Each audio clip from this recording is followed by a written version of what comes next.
Alright, and we're back. Had a tough week this week.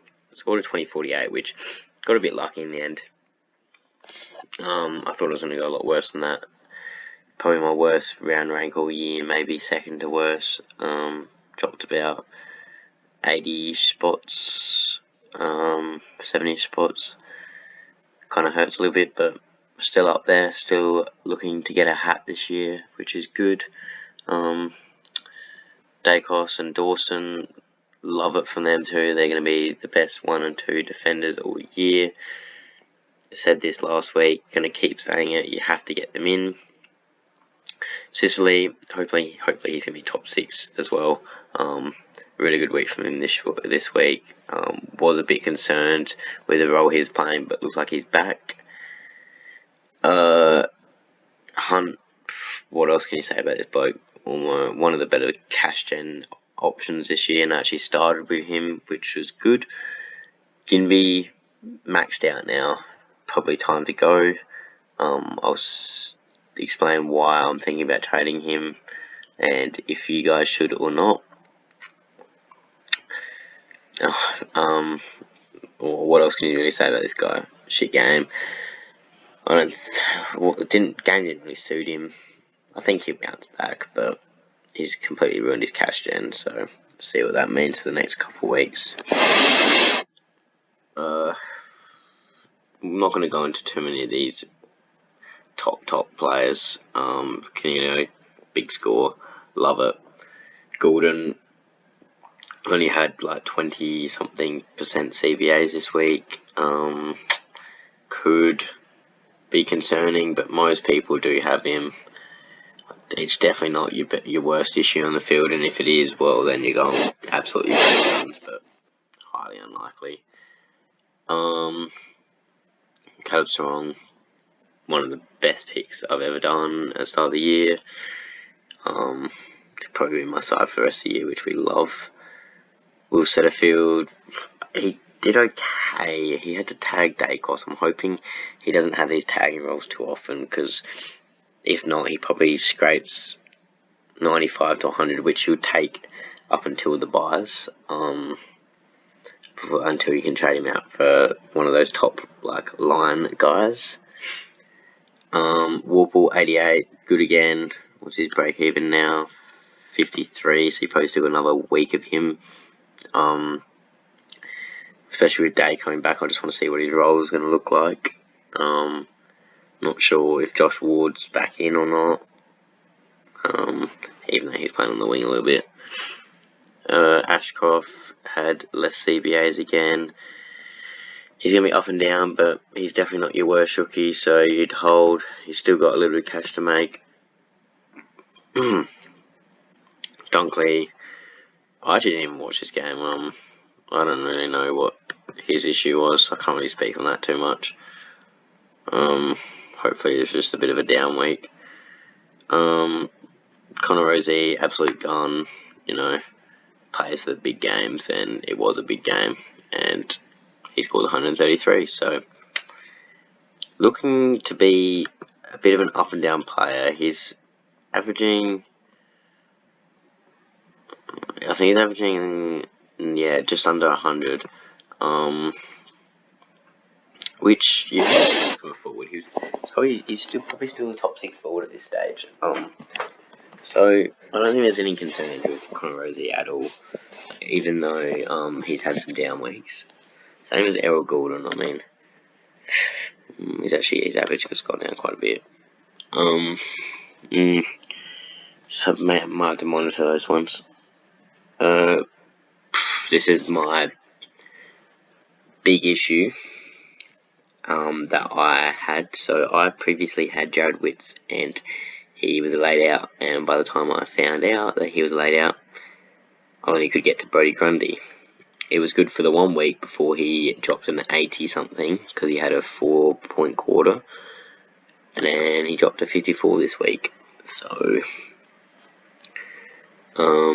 yeah,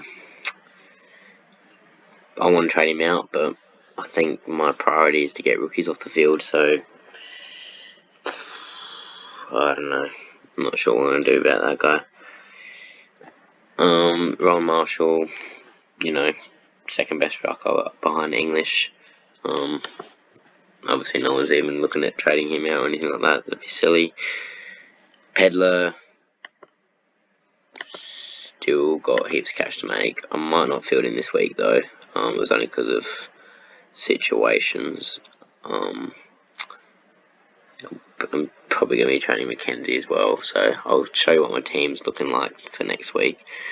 Tim Taranto, he dominated. Looking to be that best forward that, at the start of the year.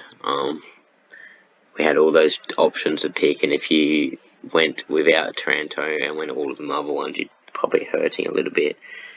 But, still plenty of time. Zeeble, hopefully he sticks with these kind of scores. It'll keep him in the top 6 defence or top 6 forwards. Sheasel, what do you say? Like Aaron Hall back. Was it that he went forward and got tagged? Was it that he was in the mids? Or I don't know. I didn't watch the game personally, but look, everyone has him.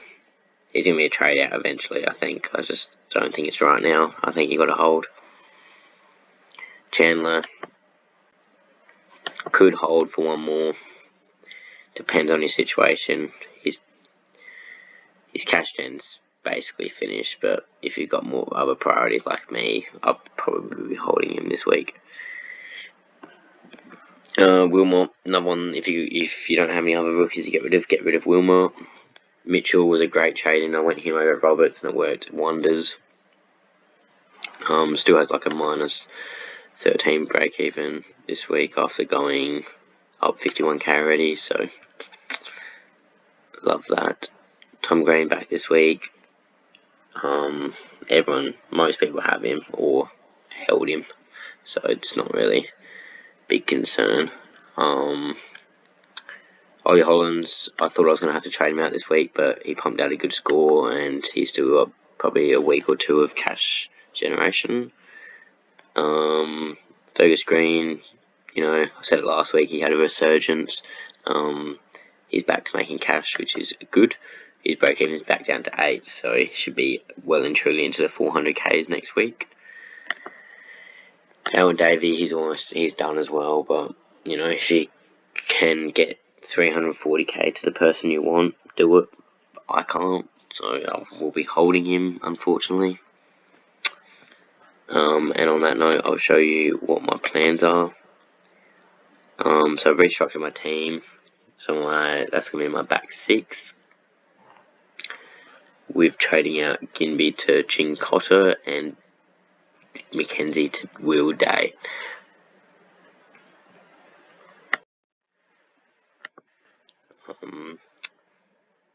So I'm going to put Will Day in to the mids for this week, just until I can get one of these other mid prices out, and then trade in a premium mid. It means I'm only fielding Hollands, Chincotta,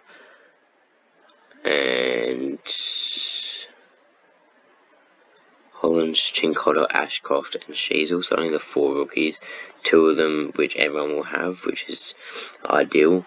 But it means I have to hold Grundy and Chayce Jones.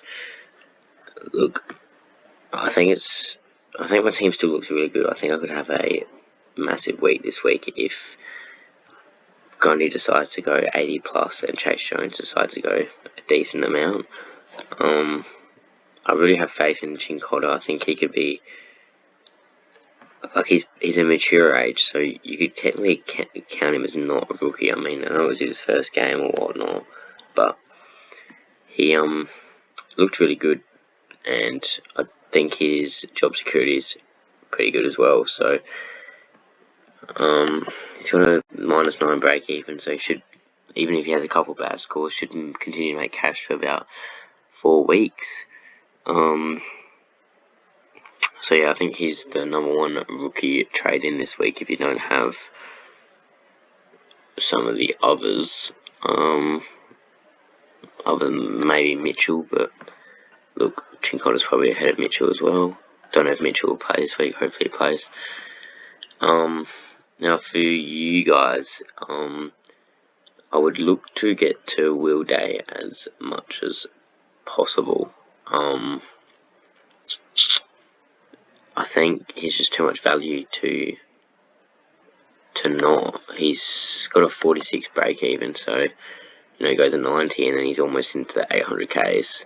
I just don't think there's many other options. Especially if you're trying to get a rookie off the field or a mid-price off the field. If you've got like a McGrath and you don't only have a Dawson and Dacos already. Maybe if you don't have a Dacos and you've got a McGrath, I'd be like, go Dacos. If you have a Took, if you can get down to Day and get someone else up, or